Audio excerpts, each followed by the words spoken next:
A night that changed everything. The crystal chandelier sparkled above Rachel Bennett's head as she balanced a silver tray loaded with champagne glasses.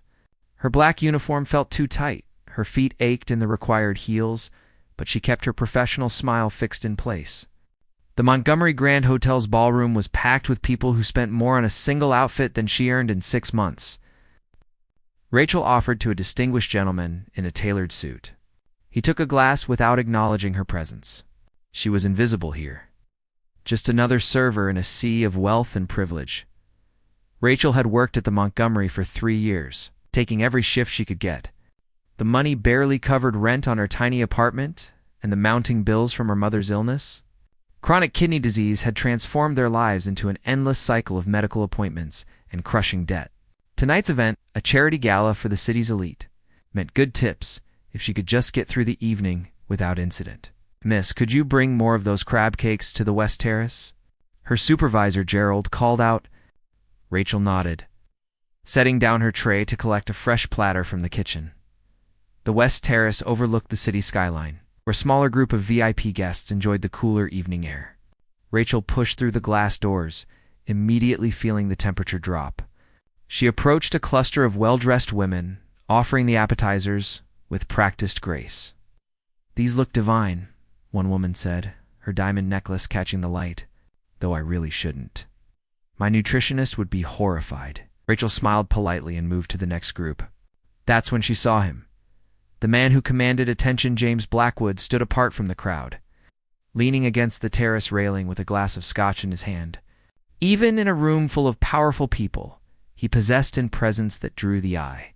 Tall and lean, probably in his late 30s. He wore his tuxedo with an effortless elegance that suggested he was equally comfortable in boardrooms and ballrooms. His dark hair was slightly tousled by the breeze, and his sharp features held an expression of quiet observation. He wasn't socializing like the others.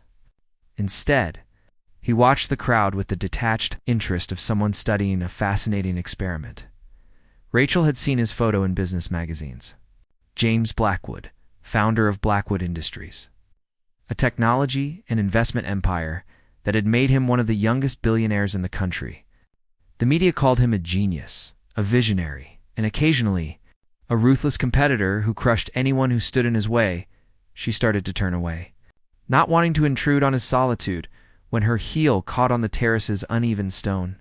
The platter tilted dangerously. Rachel overcorrected, and 3 crab cakes went flying through the air, landing directly on the silk gown of Patricia Carmichael, wife of Senator Carmichael and one of the gala's most important donors.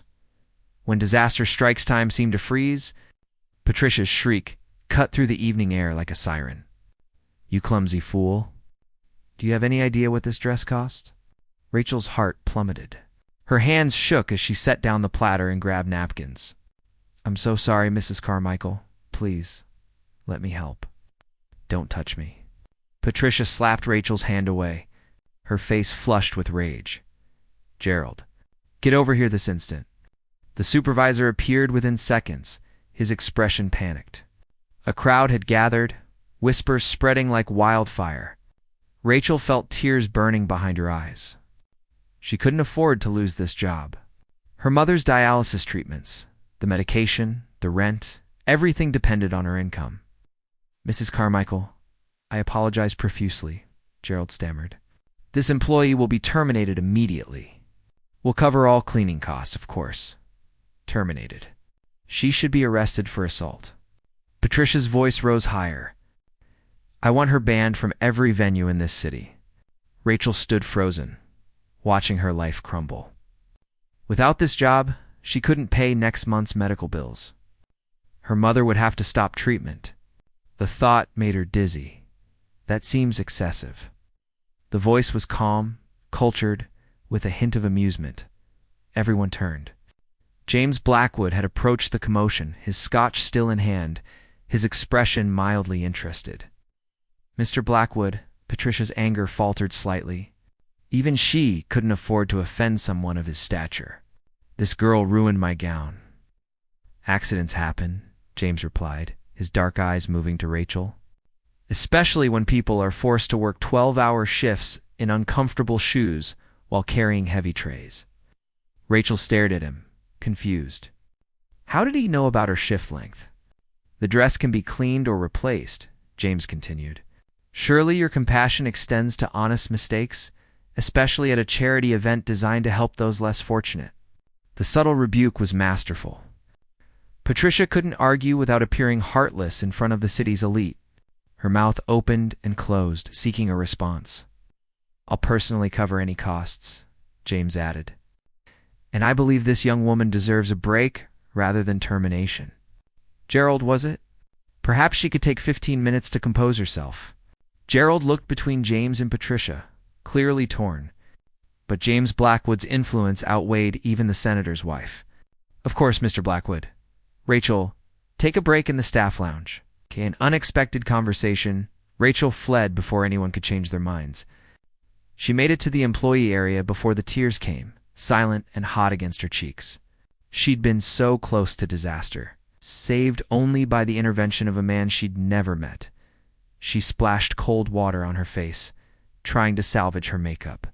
Her reflection showed a young woman with exhausted green eyes and light brown hair pulled into a tight bun.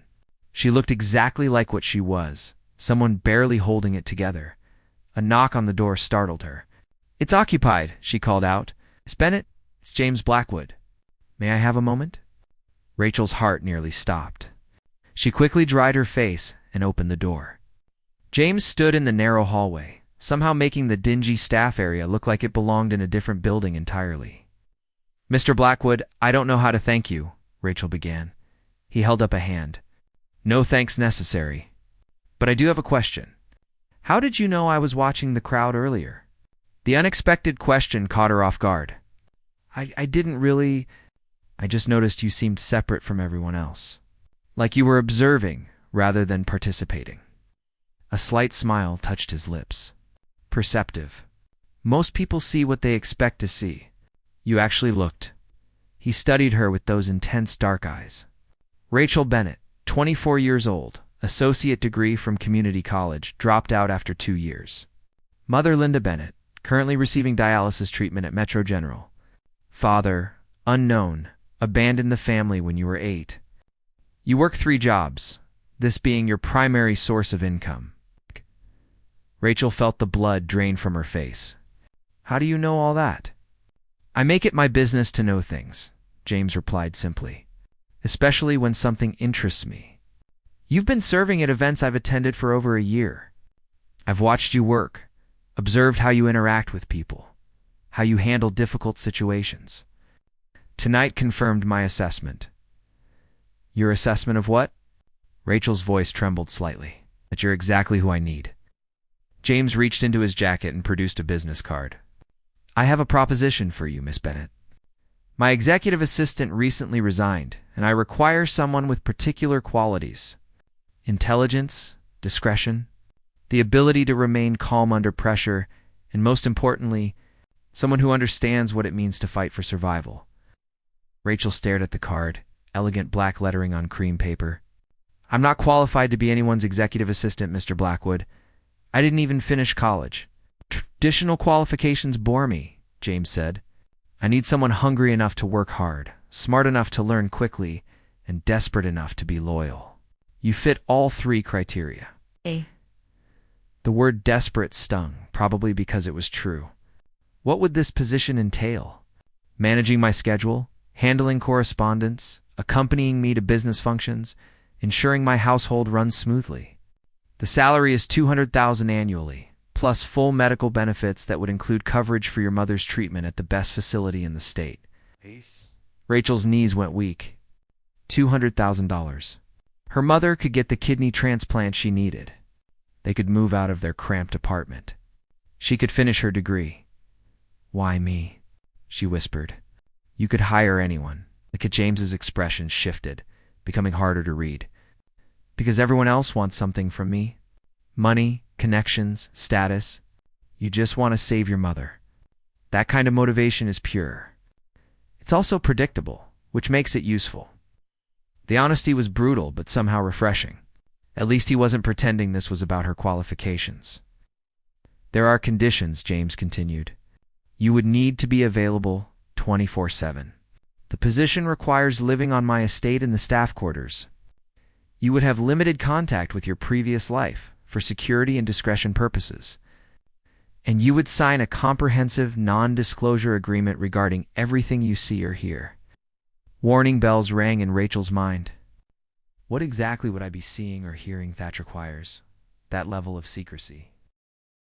I'm a very private person, Miss Bennett. My business dealings, my personal life, my daily routines, all of it stays private. The NDA is standard for all my household staff. His dark eyes held hers. I'm not asking you to do anything illegal or immoral. I'm simply asking for absolute discretion. Rachel's mind raced. This could save her mother's life, but it meant giving up her independence, her privacy, possibly her safety. She knew nothing about James Blackwood beyond his public persona. What kind of man made such an offer to a stranger? I need time to think, she managed. Of course. James checked his watch. The gala ends in an hour. Meet me in the lobby at 11 if you're interested in discussing this further. If not, consider my intervention tonight a gift with no strings attached. He turned to leave, then paused. One more thing, Miss Bennett. I've arranged for Mrs. Carmichael to be satisfied regarding her dress. You won't face any consequences from tonight's incident. That offer stands regardless of your decision about my proposition. Then he was gone, leaving Rachel alone with a business card and a choice that would change everything, the weight of decision. The remaining hour of the gala passed in a blur. Rachel served drinks mechanically, her mind spinning with possibilities and fears. $200,000. Her mother's life saved, but at what cost? At 10:50, she stood in the employee locker room. Changed into her street clothes, jeans, a faded sweater, and worn sneakers. Her reflection showed the truth. She was exhausted, broke, and running out of options. Her mother's doctor had been clear. Without a transplant soon, Linda had maybe 6 months. Rachel thought about her mother's smile, the way she still tried to joke, even when the pain was visible in her eyes. She thought about the medical bills stacked on their kitchen table, collection calls, the constant fear of losing what little they had. She looked at James Blackwood's business card one more time. Then she made her decision. At 11 exactly, Rachel walked into the Montgomery's grand lobby. James stood near the entrance, still in his tuxedo, checking his phone. When he saw her approach, something flickered in his expression. Satisfaction, perhaps, or vindication. Mr. Blackwood, Rachel said, her voice steadier than she felt. I'd like to hear more about your proposition. His smile was slight, but genuine. Excellent. My car is waiting outside. We have much to discuss. As Rachel followed James Blackwood out of the hotel and into a sleek black car that probably cost more than her entire life savings, she couldn't shake the feeling that she'd just stepped off a cliff. Whether she would fly or fall remained to be seen. The car pulled away from the Montgomery, carrying Rachel toward a future she couldn't imagine. Behind her, the glittering world of the gala faded into the night. Ahead, in the darkness beyond the city lights, lay James Blackwood's estate and all the secrets it held. Rachel's hands trembled slightly as she fastened her seatbelt. James noticed but said nothing, his attention already on his phone, fingers moving swiftly across the screen. She studied his profile in the passing streetlights, this stranger who held her future in his hands. Where exactly are we going? Rachel finally asked.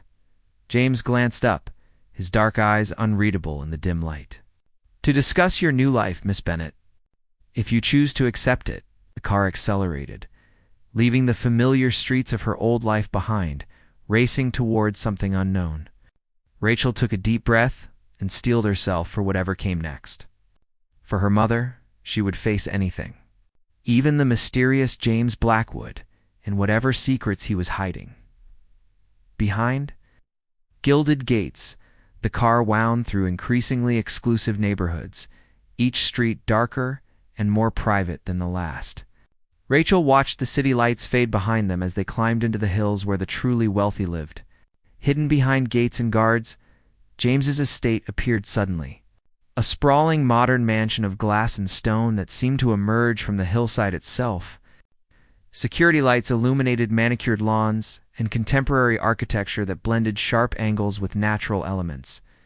The gate opened silently as they approached, operated by unseen sensors or watchers. "Welcome to Blackwood House," James said as the car stopped in front of the main entrance. "Though I suppose calling it a house is somewhat modest." A woman waited at the door, older, perhaps 60, with silver hair pulled back in a neat bun and sharp gray eyes that assessed Rachel immediately. She wore a simple but expensive gray dress and carried herself with the authority of someone who ran things efficiently. "Mrs. Eleanor Fitzgerald, my head of household," James introduced them. "Eleanor, this is Rachel Bennett. She'll be staying in the guest suite tonight while we discuss the position." Eleanor's expression remained professionally neutral, but Rachel sensed disapproval beneath the surface. "Of course, Mr. Blackwood. I've prepared the blue suite as requested." "Thank you. We'll talk in my study first. Please arrange for some coffee and something to eat. Miss Bennett has had a long evening." Rachel followed James through the entrance into a space that took her breath away. The foyer rose to stories, with a floating staircase of glass and steel. Original artwork adorned the walls, pieces Rachel recognized from her brief art history courses. A Rothko, a Hockney, casual millions hanging as decoration. James's study was equally impressive. All dark wood and leather, with floor-to-ceiling windows overlooking the city below. He gestured to a chair across from his desk and poured himself a drink from a crystal decanter. "Would you like something?" he asked. "Just water, please." He handed her a glass, then settled into his own chair. For a moment, he simply looked at her, as if deciding where to begin. "Let me be direct, Miss Bennett. I need someone I can trust absolutely, and trust is a rare commodity in my world. Everyone around me wants something. Business partners want profits, employees want advancement, supposed friends want access. You're refreshingly uncomplicated. You want to save your mother. As long as I provide the means for that, I have your loyalty." The real offer Rachel shifted uncomfortably. "That sounds more like manipulation than employment." "It's both," James said without hesitation. "I'm offering you a way out of poverty and desperation. In exchange, I get someone whose motivations I understand completely. It's honest in its own way." "Honest," Rachel repeated. "Is that how you see it?" "I don't lie to people, Miss Bennett. I may not tell them everything, but I don't lie." He leaned forward. "Here's what the position actually entails. You'll manage my personal schedule, screen communications, coordinate with household staff, and accompany me to social events. You'll live here in private quarters with your own entrance. You'll have access to areas I designate, and you'll stay out of areas I don't. That sounds straightforward. What's the catch?" James smiled slightly. "The catch is that my life isn't straightforward. I have enemies, business rivals who would love to find leverage against me. You'll see and hear things that, if revealed, could damage my interests. The NDA isn't just paperwork. It's a serious commitment with serious consequences for violation." "What kind of consequences?" "Legal ones, primarily, but also financial. The contract includes clauses that would leave you liable for damages in the millions if you breach confidentiality." His expression hardened. "I protect what's mine, Miss Bennett." Fiercely. Rachel's mouth went dry. "So I'd be trapped. If I signed this contract, I couldn't leave without risking everything." "You could leave," James corrected. "You'd simply need to maintain confidentiality afterward. Work your contracted year. Leave with excellent references and enough money to start fresh. Or stay longer if the arrangement suits you. Several of my staff have been with me for years." A knock interrupted them. Eleanor entered with a tray of coffee and sandwiches, setting it on the desk with practiced efficiency. Her eyes lingered on Rachel with something that might have been concern or warning. "Will there be anything else, sir?" Eleanor asked. "Thank you. We'll be another hour or so." After Eleanor left, James gestured to the food. "Eat, you haven't had dinner." Rachel realized she was starving. She took a sandwich, some kind of gourmet chicken salad that probably cost more than her weekly grocery budget. As she ate, James explained more details. The salary structure, the benefits package, the living arrangements. "Your mother would be transferred to Riverside Medical Center," he said. Best nephrology department in the state. Dr. Harrison Chen heads the transplant program there. I've already spoken with him about your mother's case. Rachel nearly choked on her sandwich. You what? You've been planning this? I've been considering it for several weeks. Tonight simply provided the right opportunity. James pulled a folder from his desk drawer. This is Dr. Chen's preliminary assessment based on your mother's medical records. She's a good candidate for transplant. With proper care and a suitable donor, her prognosis is excellent. Uncomfortable truths. Rachel stared at the folder, her hands shaking. How did you get my mother's medical records? That's illegal. I have extensive resources, Miss Bennett. When I want information, I get it. He said it matter-of-factly, as if discussing the weather.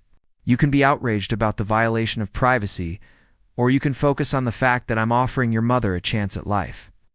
Both things can be true, Rachel snapped, surprising herself with her anger. You can't just invade people's privacy because you have money and power. James studied her with something like approval. There's the backbone I was hoping for. You'll need that working for me. People will try to intimidate you, manipulate you, use you to get to me. You'll need to stand firm. Not sure I want to work for someone who thinks basic ethics don't apply to them. Ethics, James repeated, standing and walking to the windows. Let me tell you about ethics, Miss Bennett. Last year, I discovered that one of my competitors was using child labor in their manufacturing facilities overseas. Horrific conditions. Kids as young as 8, working 16-hour days. You know what happened when I reported it through proper channels? Nothing. The regulations, the oversight bodies, all toothless. He turned back to face her. So I bought a controlling interest in the company, fired everyone involved, shut down those facilities, and established a fund for the affected children's education and rehabilitation. Was it ethical to manipulate stock prices to accomplish that? By conventional standards, probably not. Did it save those children? Absolutely. Rachel didn't know how to respond. The world he was describing was so far removed from her experience, where right and wrong existed in shades of gray, determined by power and resources. Not a good man, Miss Bennett, James continued. But I'm not purely evil either. I operate in moral gray areas, because that's where things actually get done. I'm offering you a chance to operate there with me. To accomplish something good, saving your mother, through means that may make you uncomfortable. And what if I say no? James returned to his seat. Then I'll have my driver take you home. Your mother continues her dialysis at Metro General until her kidneys fail completely. You continue working 3 jobs, drowning in debt, watching her die slowly. That's the alternative. It's not pleasant, but it's honest. The warning Rachel wanted to hate him for his bluntness, for laying out her desperate situation so coldly. But part of her appreciated the honesty. He wasn't pretending to be her savior. He was offering a transaction. I need to think about it, she said finally. Of course. Eleanor will show you to your room. Take tonight. Sleep on it. We'll talk again in the morning. James stood, signaling the conversation was over. One more thing. Whatever you decide, I've arranged for your mother's dialysis costs to be covered for the next 3 months. Consider it compensation for tonight's trouble. Rachel's eyes widened. Why would you do that if I haven't agreed to anything? Because I can, James replied simply. And because I want you to make this decision without the immediate pressure of next week's medical bills. I want you to choose this position because you see the long-term benefits. Not because you're desperately grasping at the only lifeline available. He pressed a button on his desk, and Eleanor appeared almost immediately. Please show Miss Bennett to the blue suite. Ensure she has everything she needs. Rachel followed Eleanor through the mansion's corridors, too overwhelmed to take in much of the opulent surroundings. The blue suite was larger than her entire apartment, with a bedroom, sitting room, and bathroom that featured both a rainfall shower and a soaking tub. Mr. Blackwood keeps unusual hours, Eleanor said, lingering in the doorway. But breakfast is served at 8 if you're interested. Or I can have something brought to your room, Mrs. Fitzgerald, Rachel began. Can I ask you something? Eleanor's expression remained guarded. You may ask, what happened to the last person who had this position? For a long moment, Eleanor said nothing. Then, she violated the confidentiality agreement. Sold information to a tabloid about Mr. Blackwood's personal life. The legal consequences were severe as contractually stipulated. What kind of information? The kind that Mr. Blackwood pays very well to keep private. Eleanor's voice softened slightly. He's not a cruel man, Miss Bennet. But he doesn't tolerate betrayal. Remember that, whatever you decide. After Eleanor left, Rachel explored the suite in a daze. She found designer toiletries in the bathroom, a closet with a plush robe and slippers in her size, even a selection of books on the nightstand, chosen with eerie accuracy to match her tastes. She picked up her phone, intending to call her mother, then stopped. What would she say?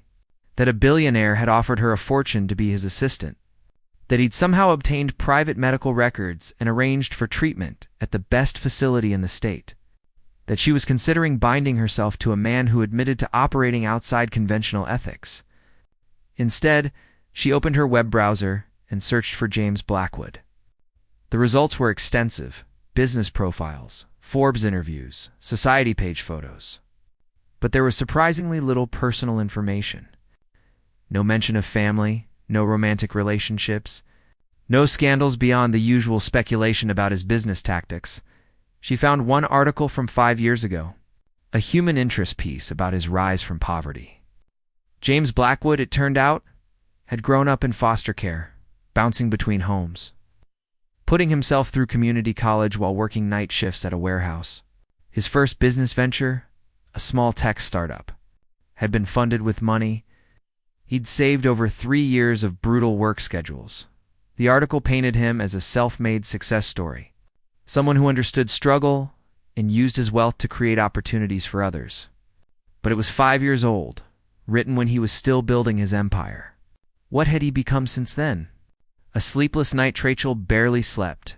She kept thinking about her mother, about the dialysis sessions that left Linda exhausted and sick, about the doctors who spoke in careful euphemisms about time running out. She thought about James's offer, the money, the medical care, the price of her independence. At dawn, she gave up on sleep and took a long shower in the luxurious bathroom. The hot water and expensive soap felt like a small taste of the life James was offering. Comfort, security, the ability to stop constantly worrying about money, but at what cost? She dressed in yesterday's clothes, feeling shabby in the elegant suite.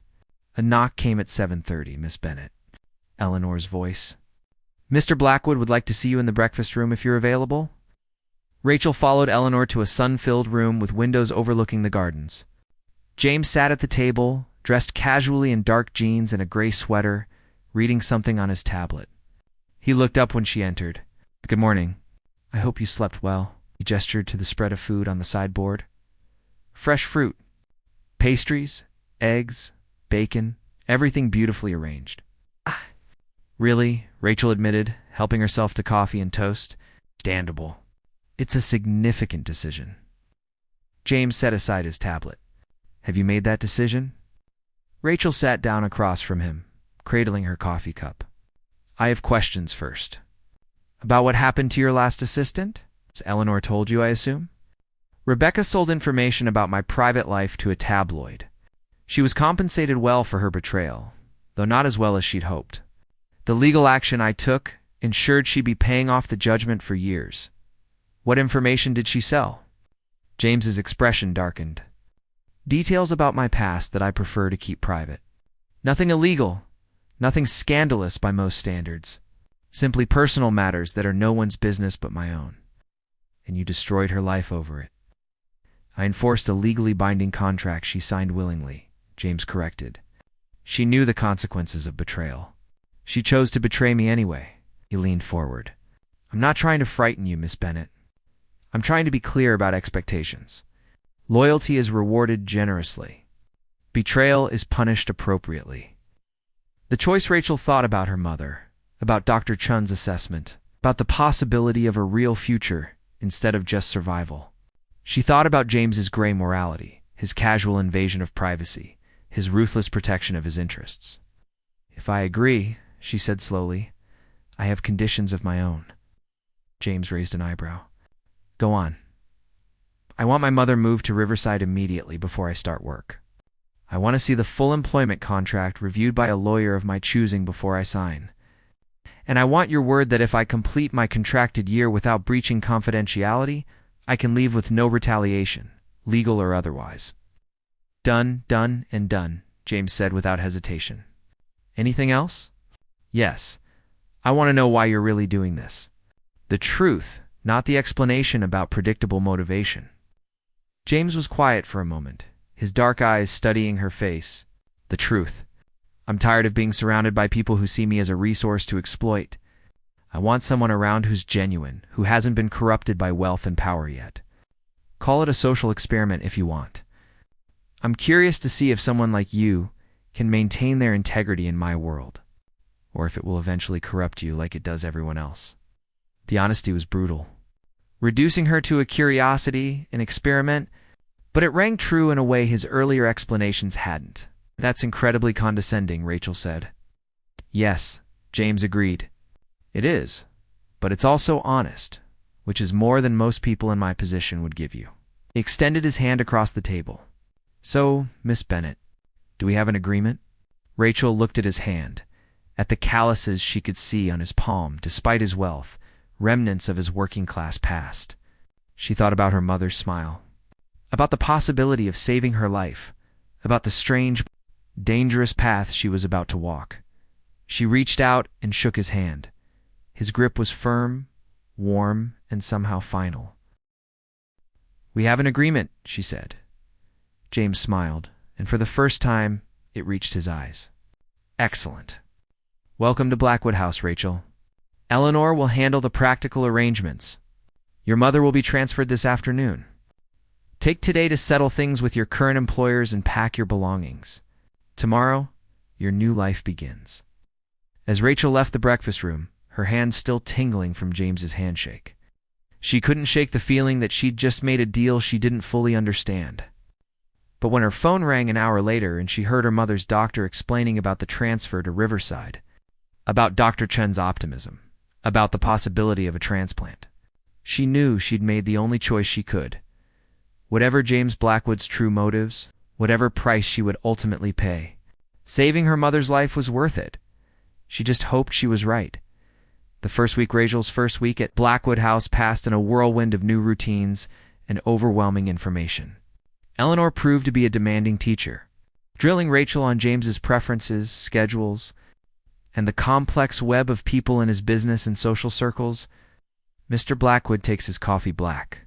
Always in the blue porcelain cup, never the white, Eleanor instructed. He has a standing call with Tokyo every Monday at 6 a.m., which means you'll need to have the latest reports from the Asian markets ready by 5-40-5. He doesn't eat lunch on Tuesdays because of back-to-back meetings, so ensure there are protein bars in his briefcase. The details were endless, but Rachel absorbed them quickly. She'd always been good at learning, at adapting. It was how she'd survived this long.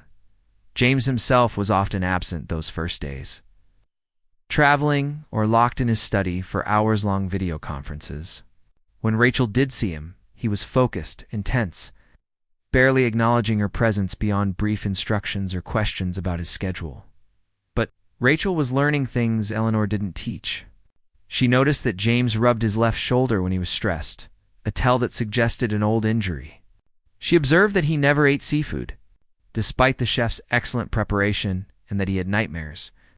She could hear his movements in the night through the walls that separated their quarters. Her mother's transfer to Riverside had gone smoothly. Rachel visited every day after work, watching Linda's strength gradually return under Dr. Chen's care. The difference was remarkable.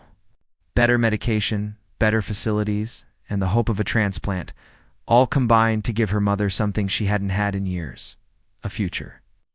This Dr. Chen is wonderful, Linda said during one visit. Her color better than Rachel had seen in months. He thinks we might have a donor match within 6 months. Can you believe it, Lizzie? 6 months and I might have a normal life again. Rachel held her mother's hand, guilt gnawing at her. She'd told Linda about the new job, about the generous benefits, but not about James himself. Not about the strange arrangement or the price of her loyalty. I'm so glad. Mom, she said, pushing down her doubts. You deserve this. The dinner party on Friday of her first week, Eleanor informed Rachel that James was hosting a dinner party that evening. 8 guests, all business associates. You'll assist with hosting duties and take notes on the conversations for Mr. Blackwood's records. Notes on dinner conversation? Rachel asked. Eleanor's expression was knowing. Mr. Blackwood finds that business discussions happen more freely over wine and good food. People reveal things they wouldn't in a boardroom. Your job is to remember those revelations. That evening, Rachel dressed in one of the elegant outfits James's personal shopper had selected for her, a simple black dress that managed to be both professional and sophisticated. She studied herself in the mirror, barely recognizing the polished woman looking back. The dinner was held in the formal dining room, space Rachel had only glimpsed before. The table seated 12 comfortably, set with china and crystal that probably cost more than a car. James's guests arrived promptly at 7. Successful, powerful people who moved in circles Rachel had only read about. She recognized 2 of them from business news: David Chen, a venture capitalist, and Nicole Torres, CEO of a major pharmaceutical company. The others were introduced quickly: tech entrepreneurs, a federal judge, a woman who apparently owned half the real estate in the downtown corridor. James was in his element, charming and charismatic, guiding conversation with subtle skill. Rachel served wine, ensured plates were cleared efficiently, and listened. Always listening. The FDA approval is taking longer than expected, Nicole Torres was saying. But the early trials are promising. If the data holds, we're looking at a breakthrough treatment for autoimmune disorders. Timeline? James asked casually, sipping his wine. 18 months, possibly less if we can expedite the phase 3 trials. Nicole glanced around the table. Of course, expediting requires resources. The right kind of investment. Rachel saw James's slight nod, filing away the information. This was what Eleanor meant. Business deals disguised as dinner conversation. As the evening progressed, Rachel noticed something else. The judge, Robert Hastings, grew increasingly uncomfortable as the conversation turned to real estate development and zoning regulations. When Nicole mentioned a pending case about environmental protections, Hastings actually flinched. I can't discuss active cases, he said stiffly. Of course not, James replied smoothly. We're simply making conversation. Though I imagine the pressure from both sides must be intense. Development interests on one hand, environmental groups on the other. Hastings took a long drink of wine. The law is clear. I'll rule according to precedent and evidence. But his eyes said something different. Rachel recognized the look of a man caught between conflicting pressures. Possibly conflicting loyalties. After the guests left, James found Rachel in the dining room, where she was helping the staff clear the last of the dishes. My study, please, he said. Bring your notes. The study. James poured himself a scotch and settled into his chair. What did you observe tonight? Rachel consulted her tablet, where she'd been discreetly recording her observations. Nicole Torres is looking for investment in her pharmaceutical company. David Chen seemed interested but cautious. The real estate developer, Thomas Wayne, has some kind of existing relationship with you. He deferred to you several times. Good. What else? Judge Hastings is compromised somehow. He was nervous about the zoning case Nicole mentioned. Either someone's pressuring him, or he has a conflict of interest he's trying to hide. James's eyebrows rose slightly. Interesting. What makes you think that? Body language. When the case came up, his pupils dilated, he touched his face, he drank more wine. Classic stress responses. And he was too insistent about following the law. People who are actually confident in their position don't need to protest so much. James studied her with something like respect. You have good instincts. Hastings has a son with a gambling problem. Someone's been paying off the son's debts in exchange for influence over the father. I've been trying to determine who. It's corruption, Rachel said. You should report it. To whom? Hastings is the 3rd most senior judge in the district. His colleagues are either friends or intimidated by him, and without proof, it's just speculation. James leaned forward. This is what I deal with, Rachel. Systems that are supposed to work, that are supposed to provide justice, failing because of human weakness and greed. So what will you do? Find out who's manipulating Hastings. Then decide whether to expose it or use the information myself. He saw her expression and smiled without humor. I told you I operate in gray areas. Revelation over the following weeks. Rachel settled into her role, managing James's complex schedule, coordinating with his various business interests, and slowly learning the intricate web of relationships and power that defined his world. She accompanied him to charity galas, business dinners, and private meetings, always observing, always learning. She also spent time with Eleanor, who gradually warmed to her. One evening, over tea in the kitchen, after James had retired to his study, Eleanor shared more about the household's history. I've been with Mr. Blackwood for 12 years, Eleanor said, since he was just starting out, barely scraping together money for his first real office. He's changed, of course. Success does that. But underneath, he's still that driven boy from foster care, still trying to prove he deserves to exist in this world. What do you mean, prove he deserves to exist? Eleanor's expression saddened. His childhood was difficult, more difficult than the sanitized version in those business articles. The foster system failed him repeatedly. By the time he aged out, he trusted no one, believed in nothing except his own ability to survive. Is that why he's so controlling? Why he needs absolute loyalty? Partly, but there's more. Eleanor hesitated, then continued. 5 years ago, someone James trusted betrayed him. Not just financially, though that was part of it. It was personal. Someone he'd let into his life, into his heart. They used his trust to destroy something he cared about deeply. What happened? I can't share the details. That's his story to tell, if he chooses. But it hardened him, made him even more cautious.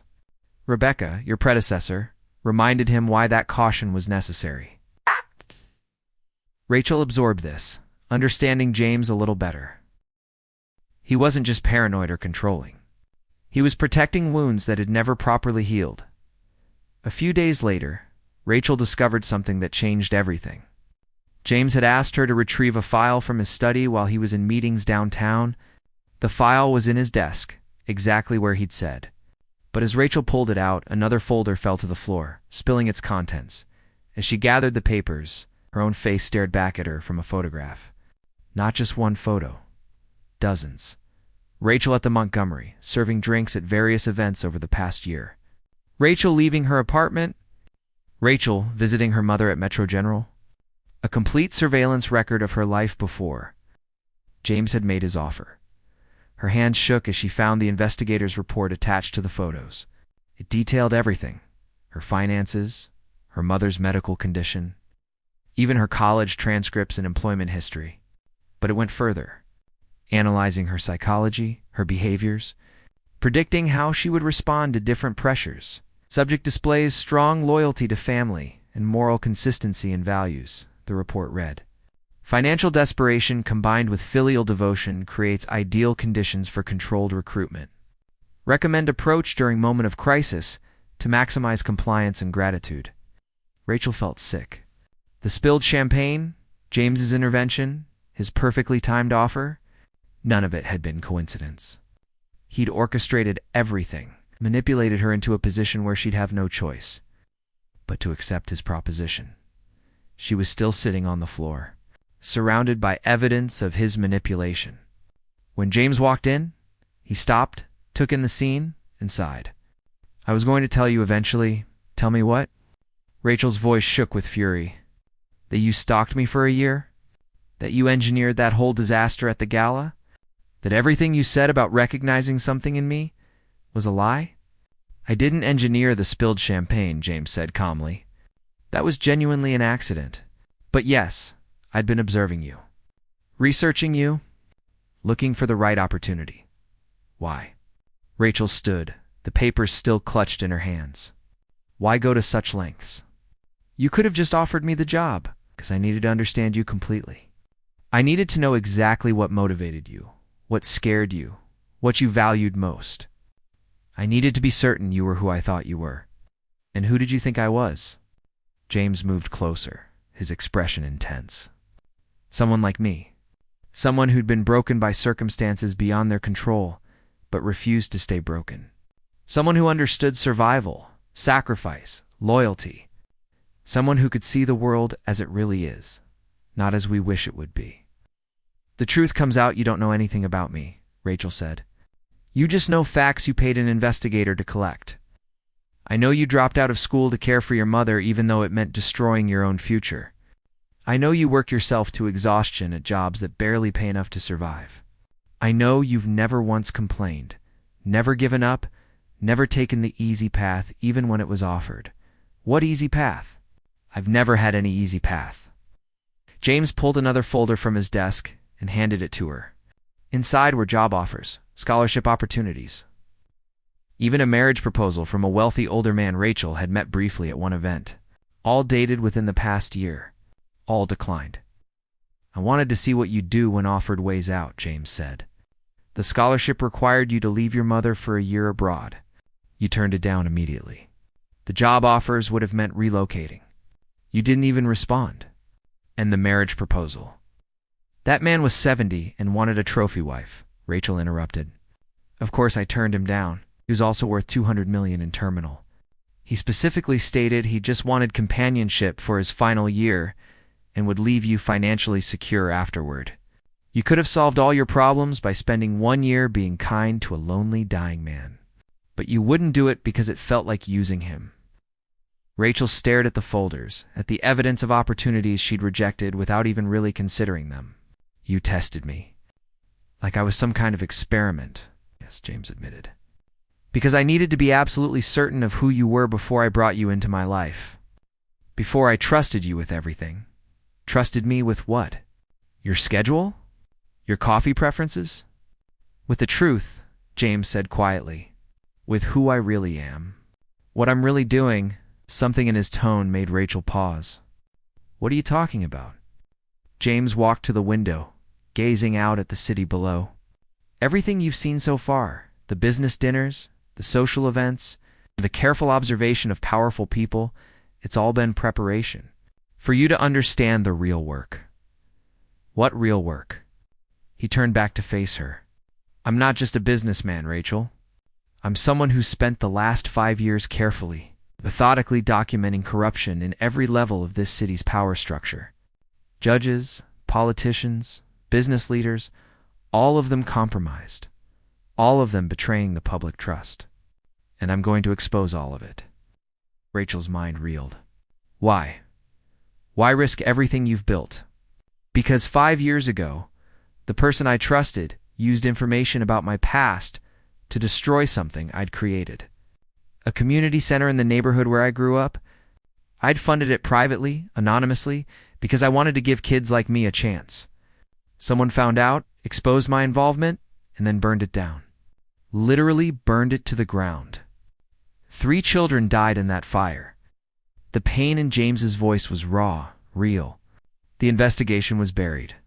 The person responsible had connections, influence. Justice was never served. That's when I realized the whole system was rotten. So I decided to tear it all down and rebuild it. That's insane, Rachel whispered. You can't just expose everyone. They'll destroy you. I'll try, James agreed. That's why I needed you. Someone who understands loyalty, who can help me organize the information, prepare the evidence. Someone I can trust absolutely when it all comes crashing down. The final choice, Rachel backed away, overwhelmed. I can't be part of this.